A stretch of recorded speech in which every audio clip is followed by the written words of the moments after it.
h7, which has been a long time coming.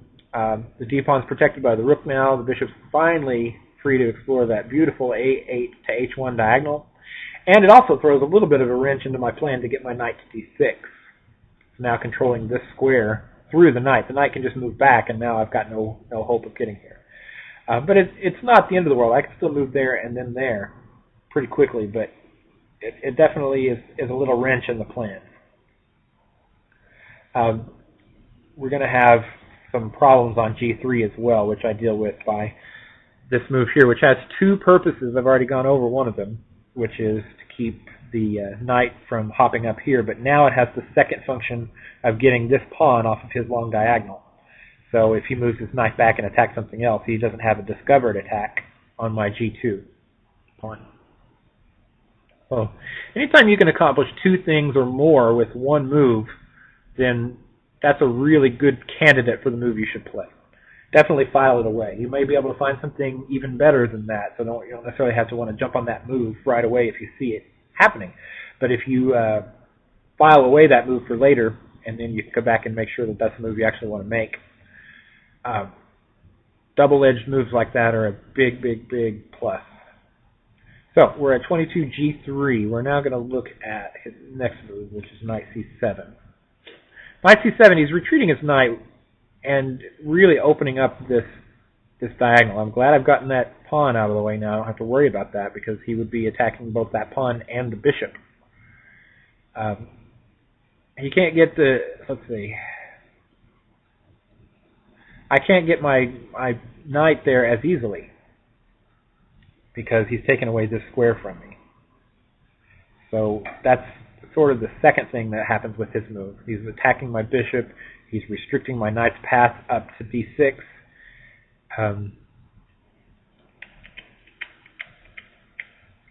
So what I'm going to do next is to try to see if I can still get my knight up there. I'm going to go ahead and take my bishop back to d3. Two things are happening with this move once again. I'm now attacking the h7 square twice. Knight, bishop, defended once by the king, so I can take that pawn free right now. It would win me a pawn. It's also protecting the e4 square in case I want to move my knight through here, which I do. I still want to get my knight there. If he were, let's say he plays that, which he really needs to. If he plays that, I come here, and then say he wants to trade off that potentially dangerous knight for his already dangerous bishop, then what I've done is I've taken over this diagonal. So now this diagonal's mine. And his knight's going to come here and block that off, and what we're probably going to have to wind up doing is trading off. Now I've given him a pawn weakness that I can attack. So there are some things happening here that are positive for me. But I think, I'm not mistaken, he really has to move this h7 pawn now. Either that or create a threat that I have to respond to, but I think, oh, yeah. His actual move was not what I expected. I remember being surprised by that one. But it accomplishes the goal, which is to get the double attack off of the h7 pawn. Now the bishop's not attacking it anymore. So I remember being surprised by that move. But yeah, I guess it's okay. It does put more of his pawns on the light squares, which I'm not a fan of. I mean, if you look at that position compared to this seems a lot better. I'm just attacking air here, whereas I do have two pawns in my line of fire there. If something were to change, that could be a big difference. Plus, his bishop is going to be restricted a little bit like that if it ever comes over to that position, or to that side of the board.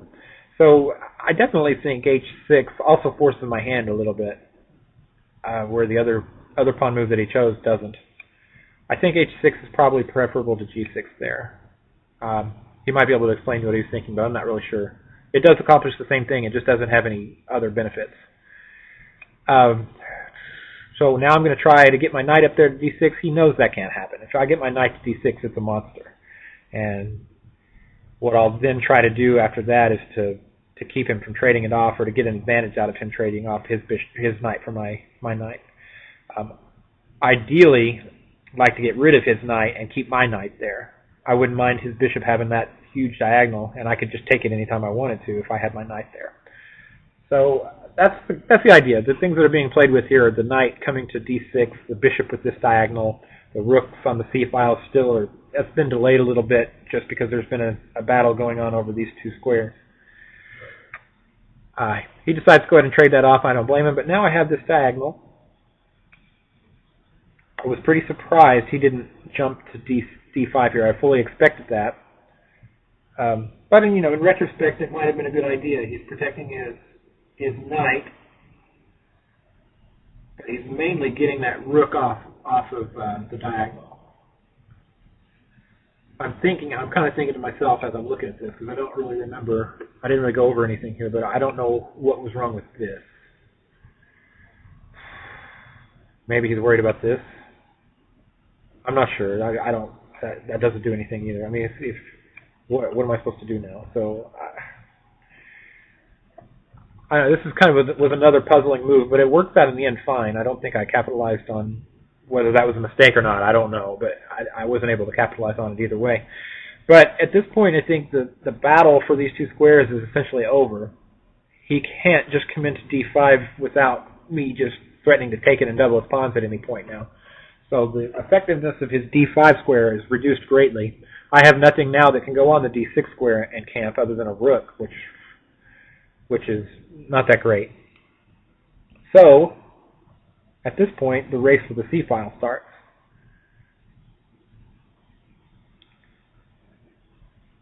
Oh, I'm not on the main line. I was wondering why that wasn't going forward. Sorry. There we go. That's what I meant to do. Sorry. So now the race for the c-file is underway. Where are we at here? 26 d5. Yeah. This is another move that caught me off guard. 3 or 4 out of these last 5 moves caught me off guard. I wasn't expecting. Here, what he's done is he's bypassed my e-pawn. This brings up a rule that a lot of beginners don't even know about, called en passant.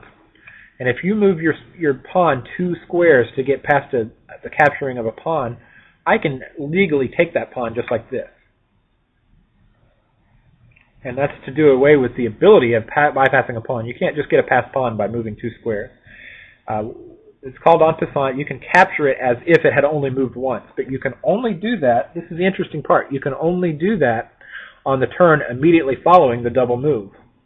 So basically, I can either take that pawn right now with the en passant, or this center is locked, and I'm never going to be able to open that center up again. I can't undermine it with any c4 pawns. I can't really move my f pawn up here because he'll just take it, and he's going to have an even more closed center, maybe with an open g file or something. But I mean, there's not much I can do to open that position up. He might be able to open it up a little bit with an f6 advance at some point. It's just I'm locked out. My bishop is a stronger piece when the center is open. So my decision here is either take this pawn now or weaken my bishop, maybe critically, and his knight becomes a very active piece. However, taking that pawn, let's see what actually happened here. Wow, I really am not doing well. Okay, sorry. Sorry. What actually happened here is that I chose to go ahead and take the pawn and keep the position somewhat open, making my bishop a little more active, but at the expense of creating a weak d-pawn. Why this d-pawn is weak is that there are no other pawns that can reach it. And if we were to trade off my 2 rooks for his 2 rooks and his knight for my bishop, and it was just king, king, pawns, his position is going to be much better than mine because only the king can save this pawn for me. All his other pawns can be saved by fellow pawns. So this pawn right here is weaker than all the other pawns on the board. It's a weakness that black can now pile up on. If I were him, my fantasy position would have probably the knight here and the 2 rooks doubled up on this D file so that he can pile up everything he's got on this pawn to try to win it. Notice that it's on a dark square as well. I can't advance it to a light square here, he just takes it. So my bishop can't defend it. So at some point, this pawn is going to be a critical weakness for me. And that was the decision. It was either that or I'm crippling my bishop back on that en passant move. So not real happy in this position, but black